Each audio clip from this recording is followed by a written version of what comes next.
Hello everyone, version 4 Ashveil dropped and he's currently the strongest he's ever been, as you could probably see in the thumbnail. The video is going to be less edited as I really want to get the information out. The amount of misinformation surrounding version 3 and its doom posting was actually insane. I'm going to put the math on the screen if you want the TLDR, but sharing this around would be very helpful. Also, I was legit the only content creator who said version 3 Ashveil was still OP and I got clowned for it. So for the people who didn't and actually listened to me and my numbers, thank you. Regardless, version 4 is now stronger than both, so let's see what happened. Before we get into version 4, we need to understand version 3. TLDR, we lost a lot of raw multipliers, enough to a point where people would say that Ashveil was gutted by 50 to 60%. Now this was mathematically incorrect as the total value was actually only around 33.5%. The reason it wasn't 45 to 55% as the base numbers would suggest is because we got an extra ult in. Yeah, he got his ult twice as fast compared to version 2. Unfortunately, people didn't consider this. Regardless, a 33.5% drop is still very steep and one of the biggest nerfs we've ever had in a beta.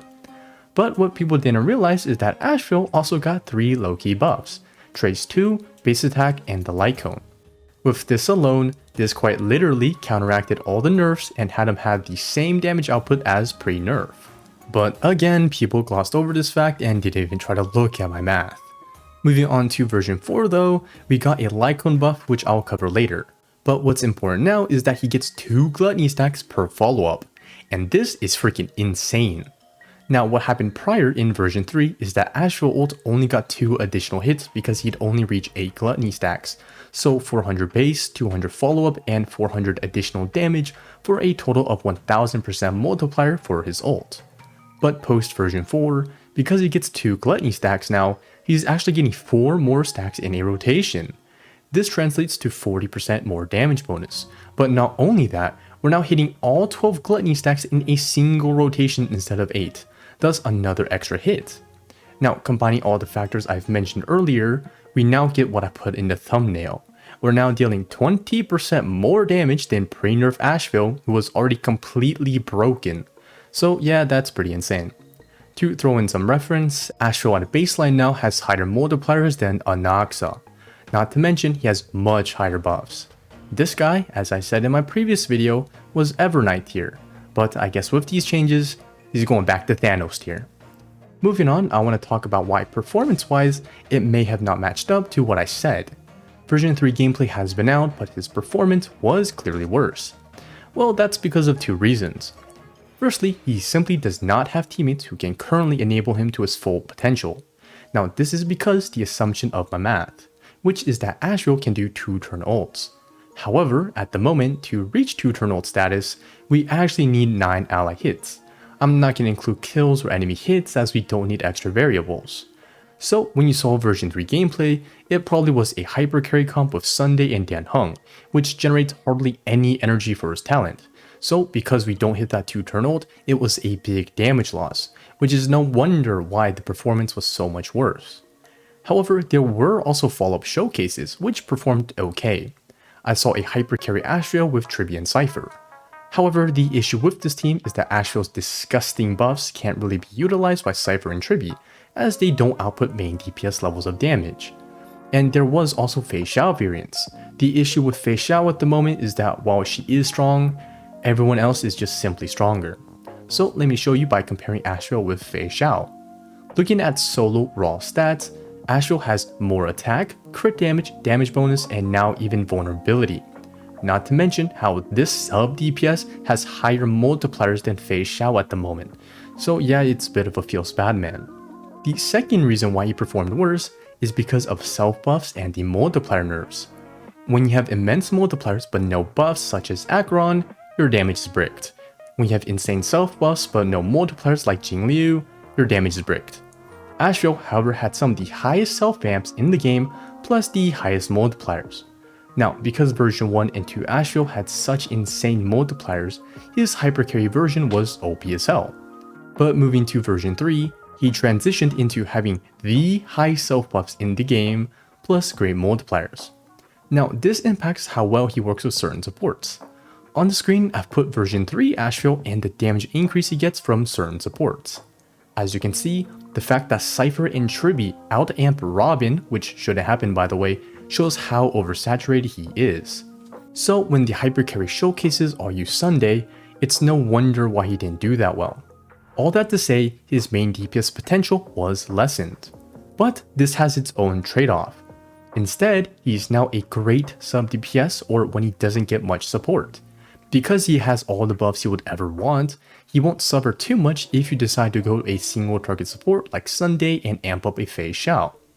And I really like this change. He's still legit OP as hell and a great hypercarry. But his sub DPS route should be more optimal in the long run due to his inherent nature. A sub DPS who can be played like a hypercarry but ideal as a sub DPS is just like Evernight, as I mentioned in my previous video, which version 3's nerf does not change this fact. Moving on, I'm gonna cover his buffs real quick as I already did this in my previous video. Basically, post version 3 Ashveil, which lost his team-wide damage percent buff, is still the best support for Feixiao. Prior to version 3, he was double Robin's amp and triple Tribby's. This is why I stated that the change was good for the game. Not only was he the best main DPS and sub DPS, but also support too. And the funny thing is, he's still the best support, but just for S1 Feixiao. While we're on the topic of Robin, let's talk about her. Robin objectively has the highest buffs in the game for attack scalers, so for the follow-up gang, Robin is the best support. However, with Ashveil's introduction, I've noticed some glaring flaws which didn't really matter before. Robin's inability to attack or launch follow-ups is actually so bad and anti-synergistic for Ashveil. While his teammates need the buffs, Ashveil himself doesn't need them and rather wants follow-up attacks. So now you have to decide between putting in Tribby or Cypher for Robin, which is an omega damage loss, but better for Ashveil. Or put in Robin and Ashveil now can't 2-turn ult. Yeah, this dilemma really sucks. I hope eventually Robin gets a Nova Flare, but for now it's just something we'll have to deal with. Moving on, version 4 also gave us Lightcone adjustments. Instead of Defense Shred, it now gives vulnerability. This is also another fantastic change for Ashveil for many reasons. Firstly, in his preferred teams, there's generally zero vulnerability, so this is straight up a 20% final damage increase in say a Feixiao or some hypercarry variations. As for the math, it's legit 1% less damage than the Defense Shred option that he provided himself. So again, a perfect change. The second thing is that Feixiao now doesn't overcap on Defense Shred anymore. Her S1 gave 54, Ashveil has a base of 40, and his Lightcone overcapped it to 114. But now, Feixiao has an unconditional 20% final damage increase, and it's quite literally like Dahlia's Lightcone, which introduced break damage bonus. Lastly, I want to go over his Eidolons because there was also a lot of misinformation there. For E1, I just heard it sucked. And yeah, that's just incorrect. Version 3 did nerf the threshold of the 36% version to when enemies are 50% HP or under.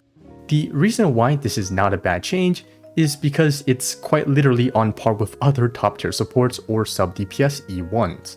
Tribby's at 24%, Black Swan 25%, Kafka 30%, Rame 24%, and Sparksy at 15%. So this 24% baseline is literally equal. Plus there's also the 36% version after they get low. So yeah, it's a very strong Eidolon, especially for his teams which only have 0 to 40 vulnerability. Again, I have no idea where this narrative came from, but whatever those guys said, it's just not true. By the way, E1 Evernight is the only outlier, at 20 to 50% final damage. Personally, I don't see a reason to compare the two as, again, Evernight is an outlier. As for E2, it's a super boring Eidolon. But post version 4, Ashveil can now get 60 more total damage bonus. But with the talent stat buff, I'm estimating that we're getting around 100% more damage bonus. So 100% more damage bonus, and because we can increase our cap, our ults now have 200% more motion value. Now just eyeballing the damage increase, assuming 200% damage bonus with no other supports, I believe it's around a 60% final damage increase. Comparing to other sub DPSs using Pridewind, Anaxa is at a 20% damage increase, Sparksy at 36%, and Evernight at a staggering 85%. So yeah, his Eidolons are actually a great investment. With that, I'm just gonna summarize some other stuff. Firstly, main DPS Ashveil right now is limited by support options. He needs 2 Tribute Pro Maxes and a Tribute Sustain. Secondly, sub DPS Ashveil is OP and will age well. However, he's currently limited by weak team options. Next, pure support Ashveil at E1S1 is hilarious and unironically meta, so do what you will with that. As for my rating, I believe he's gone from broken in version 1 and 2, to Evernight tier in version 3, and now back to Thanos in version 4. Ashveil is numerically the best unit in the game, however he has no good teams. Regardless, because of how broken he is and how high his numbers are, he quite literally fits into all 3 roles still. If you pull him now, I have no doubt he'll age like wine, especially once he gets a main DPS. And yeah, that's the video. Ashveil is the definition of power creep and it's legit not even close. However, this video is about what happened to Ashveil and some information that can help you, and not my thoughts about power creep. However, if I were to speak my mind... If I speak, I am in big trouble. In big trouble. And I don't want to be in big trouble. Regardless, thank you guys so much for watching. If you've made it this far, perhaps a like or sub would be awesome. I promise to bring accurate information as I have for the past few years. But yeah, thank you guys so much for watching and peace.